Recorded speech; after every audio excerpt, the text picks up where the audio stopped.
Good morning. Today we are going to start our next unit programming using Python, and our first chapter is Python pandas.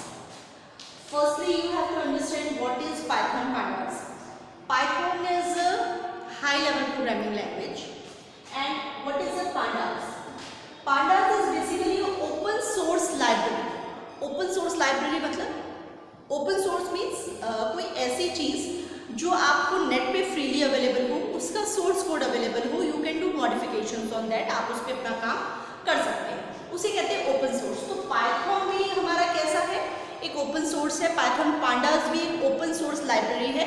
Library का मतलब जिसमें already built in बनी बनाई चीज़ें पड़ी होती हैं और हम उनको एज इट इज यूज कर सकते हैं। क्लियर? सो पांडास क्या है? It is a open source library. किस पर्पस के लिए यूज करते हैं हम? डेटा एनालिसिस के लिए। डेटा एनालिसिस अब कैसा हो सकता है, मान लीजिए आपके पास एक बल्क में डेटा दिया हुआ है, आपने उसमें से कुछ डेटा एक्सट्रैक्ट करना है, कुछ मॉडिफिकेशंस करनी है, उसे विजुअलाइज करना है, ये कुछ चीज़ें हैं। जैसे मान लीजिए आपको एक 10 या 20 एंट्रीज दी हुई हैं, उसमें से हमें कुछ एंट्री एक्सट्रैक्ट करनी है जिन्होंने मान लीजिए हमने रखा A+ ग्रेड लिया, कुछ इस तरीके, मतलब जो भी क्राइटेरिया या कंडीशन हमने सेट किए उस बेसिस पर हम अपने डेटा को एनालाइज कर सकते हैं। जैसे मान लीजिए आपके रिजल्ट ही हमने स्टोर करा दिया, उसको एनालाइज करना है हमें कि क्या क्राइटेरिया रहा, कुछ इम्प्रूवमेंट हुआ या नहीं हुआ, तो उसके लिए भी मतलब इस तरीके के पर्पस के लिए हम डेटा एनालिसिस के लिए पाइथन पांडास को यूज कर सकते हैं। सो पांडास जो है वो हमारे ओपन सोर्स लाइब्रेरी है। बट नेक्स्ट है कि आप ये जो लाइब्रेरी है, ओपन सोर्स लाइब्रेरी मतलब सभी यूज कर सकते हैं, बट यूज करना कैसे है, क्या तरीका है, उसके लिए आपको इसे पहले इंपोर्ट करना पड़ता है। इंपोर्ट करने का मतलब अपने डिवाइस, अपने सिस्टम पर उसे लेके आना, उससे काम करना। तो उसका क्राइटेरिया है हमारे पास import pandas as PD. Okay, अब इंपोर्ट पांडास, इंपोर्ट का मतलब हम अपने सिस्टम पर उसे यूज करने लगे हैं।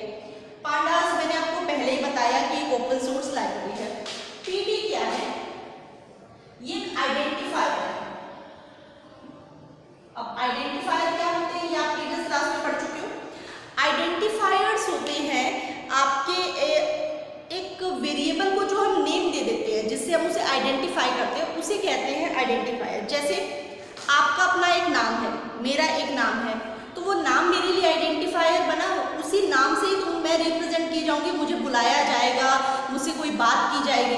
अब जैसे मान लीजिए एक पर्सन आता है आपकी क्लास में, एक स्टूडेंट है जिसका नाम आकाश है, तो आकाश उसके लिए क्या हो गया, एज अ आइडेंटिफायर। हम जब तक वो नेम नहीं यूज करेंगे, हम कैसे उसे बुला पाएंगे, कैसे काम करा पाएंगे। इसी तरीके से अगर आप जो पांडास लाइब्रेरी को आप यूज कर रहे हो, उसके लिए हमने एक आइडेंटिफायर यूज किया है, आइडेंटिफाई कराने के लिए कि पांडास यूज हो रहा है, that is PD. Generally PD he use होता है, हम कुछ और भी यूज कर सकते हो। नेक्स्ट, अब हम क्यों यूज कर रहे हैं पांडास, क्या फीचर्स हैं इसके, क्या कैरेक्टरिस्टिक्स हैं, क्या पर्पसेस हैं, तो यहाँ पे मैंने कुछ इसके पर्पसेस लिखे हैं। First one is we can read and write in various data types. You know what is a data type? Data type क्या होता है? डेटा टाइप है आपके डेटा को रिप्रेजेंट कराने के लिए, सेव कराने के लिए अलग अलग तरीके। हमारे पास बहुत सारे डेटा टाइप्स हैं, ठीक है। जैसे आप अपना, हमारे पास कुछ टेक्सचुअल डेटा होता है, आपका नेम है वो टेक्स्ट फॉर्म में आएगा, आपके मार्क्स हैं वो इंटीजर टाइप के या फ्लोटिंग पॉइंट टाइप के हो सकते हैं, किसी की सैलरी है वो कुछ डेसिमल्स में हो सकती है। तो डेटा जो भी वैल्यू दी जा रही है वो किस टाइप की है, टेक्सचुअल टाइप है, नंबर टाइप है, पॉजिटिव वैल्यू है, नेगेटिव वैल्यू है, एक्सपोनेंशियल वैल्यू है। तो इसमें किसी भी तरीके का डेटा, टेक्सचुअल डेटा है मतलब सिर्फ कैरेक्टर टाइप हो गया, न्यूमेरिक डेटा है आपका, डेसिमल डेटा है आपका, एक्सपोनेंशियल डेटा है, हर एक तरीके के डेटा को यहाँ पे हम read and write operation perform कर सकते हैं, जो बेसिक ऑपरेशन है। बाकी सारी चीज़ें इसके बाद आएंगी। जब तक आप डेटा को रीड नहीं कर पाएंगे हर एक फॉर्म में, या उसको प्रोवाइड नहीं कर पाएंगे, राइट नहीं कर पाएंगे, तब तक हम नहीं यूज कर सकते। तो अलग अलग डेटा टाइप्स के ऑपरेशंस यहाँ पे रीड एंड राइट किए जाते हैं। Clear? Next one is calculations. Calculations का मतलब आप अलग अलग तरीके की कैलकुलेशंस भी कर सकते हैं। यहाँ पे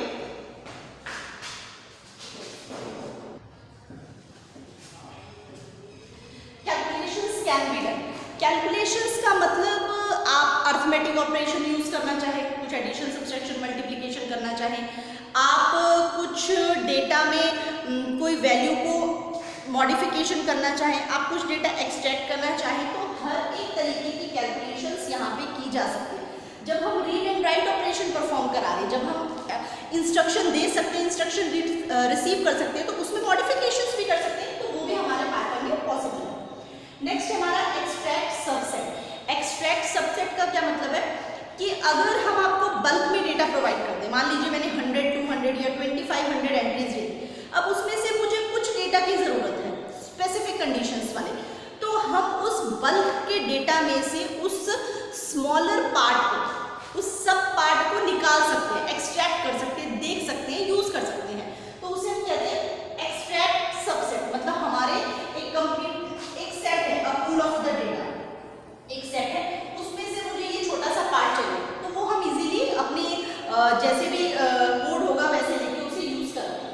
नेक्स्ट है रीशेप डेटा। रीशेप का मतलब हमने एक एरे लिया, उसमें मैंने कुछ वैल्यूज डाल दी, अब मुझे और दोबारा और वैल्यूज डालनी है या उसे कुछ डिलीट कर देना है, तो ये भी इसमें पॉसिबल है। ऐसा नहीं है कि एक बार डेटा को आपने राइट कर लिया तो हम उसे मॉडिफाई नहीं कर सकते, ऐसा पॉसिबल नहीं है। Reshaping is possible. फिर है हमारे पास time series forecasting. This is very new thing. Forecasting का मतलब होता है अनुमान लगाना, ठीक है। जैसे हम वेदर फॉरकास्ट करते हैं, बताते हैं, प्रेडिक्शन ही तो करते हैं कि ऐसा होगा, और ये प्रेडिक्शन किस बेसिस पर होता है? जो प्रीवियस रिजल्ट्स हमारे आ रहे हैं और थोड़ी बहुत करंट की कंडीशन देख के, करंट एक्चुअल तो नहीं मिलेगा बट जैसा माहौल बना रहा है, जैसे कंडीशन है, उसके बेसिस पर प्रेडिक्शन होता है। तो यहाँ पे भी टाइम सीरीज फॉरकास्टिंग है। टाइम सीरीज मतलब टाइम के हिसाब से हम प्रेडिक्शन कर सकते हैं। इसका मतलब मैंने कुछ वैल्यूज दिया आपको, अब उन वैल्यूज को मैं जो उसके पहले रिजल्ट आते रहे, उस रिजल्ट के बेसिस पर हम ये प्रेडिक्ट करके बता सकते हैं कि आने वाला जो रिजल्ट है वो कैसा होगा। फॉर एग्जांपल आपका फर्स्ट मंथली टेस्ट हुआ, सेकंड मंथली टेस्ट हुआ, हाफ ईयरली टेस्ट हुआ, अब वो जो प्रीवियस रिजल्ट है उसके बेसिस पर हम आपके एनुअल रिजल्ट को आइडेंटिफाई करते हैं, प्रेडिक्ट करते हैं। आप भी करते हैं, हम भी करते हैं कि हाँ कुछ इस रेंज में हमारी परसेंटेज आने वाली है या कुछ ऐसा रिजल्ट होगा या यहाँ पे ज़्यादा हार्डवर्क पुट इन करने की ज़रूरत है, तो इसे कहते हैं फॉरकास्ट करना, पहले से आइडेंटिफाई करना, प्रेडिक्ट करना, अनुमान लगाना। तो यहाँ पे भी ये चीज़ पॉसिबल है, आप ये कर सकते हैं। तो ये कुछ फीचर्स थे पाइथन पांडास के, जो हमारी ओपन सोर्स लाइब्रेरी है, जिसको हम बेसिकली एनालिसिस पर्पज से यूज करते हैं। अब अगर आपको पांडास में काम करना है तो हमारे पास डेटा स्ट्रक्चर है। अब वो डेटा स्ट्रक्चर क्या है, सबसे पहले आप इसे समझिए। डेटा स्ट्रक्चर का मतलब जो भी आप डेटा यूज करेंगे, डेटा स्ट्रक्चर का क्या मतलब है? डेटा स्ट्रक्चर का मतलब है जो डेटा आपको प्रोवाइड किया जा रहा है या फिर आप पांडास पाइथन के लिए यूज करेंगे, जो डेटा प्रोवाइड करेंगे वो किस तरीके का हो सकता है, ठीक है। दैट मीन्स किसी भी वैल्यू को मेमोरी में स्टोर कराने का एक सर्टेन तरीका होता है, उसको असेस करने का मतलब read and write operation perform करने का एक तरीका होता है, उस चीज़ को ही हम कहते हैं डेटा स्ट्रक्चर, ठीक है। ये भी अपने आप में एक बहुत बड़ा कॉन्सेप्ट है। अब पाइथन पांडास के लिए हमें कोई ना कोई पर्टिकुलर वे में अपने डेटा को स्टोर भी कराना है, उसे एक्सेस भी करना है, और तभी हम एनालिसिस कर पाएंगे, जो इसका मेन पर्सपेक्टिव है पांडास का। तो यहाँ पे जो डेटा स्ट्रक्चर हमारे पास यूज होता है, एक है सीरीज और एक है डेटा फ्रेम। पैनल्स भी है बट हम कवर नहीं करेंगे, डेटा फ्रेम, ठीक है। सबसे पहले हम सीरीज के बारे में पढ़ेंगे, सीरीज क्या होता है, कैसे क्रिएट किए जाते हैं, किस तरीके से असेस करेंगे और क्या क्या ऑपरेशंस लगा सकते हैं, उसके बाद हम डेटा फ्रेम पे आएंगे। सीरीज के लिए मैं थोड़ा सा बता दूं, ये एक वन डायमेंशनल एरे है। वन डायमेंशन का मतलब है आइदर हॉरिजॉन्टली वैल्यू होंगी या फिर आइदर हॉरिजॉन्टली वैल्यू होंगी या फिर वर्टिकली ही वैल्यू होंगी आपके पास।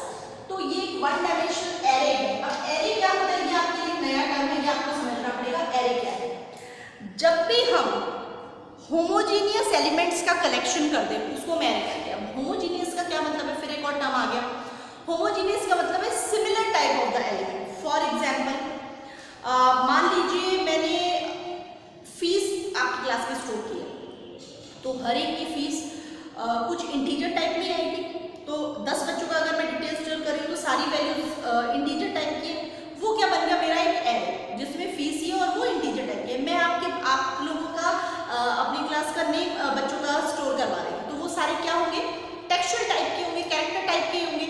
उसमें कोई डेसिमल नंबर तो आ नहीं सकता, किसी के नाम में तो डेसिमल लगता नहीं है। तो जब हम सिमिलर डेटा टाइप वाले एलिमेंट्स को कंबाइन करते हैं उसे कहते हैं उसे कहते हैं एरेज। तो होमोजेनियस कलेक्शन जो है एरे है, इसी वन डायमेंशनल एरे को हम क्या कहते हैं, सीरीज। और डेटा स्ट्रक्चर आता है आपका मल्टी डायमेंशन, वो लेटर ऑन डिस्कस करेंगे।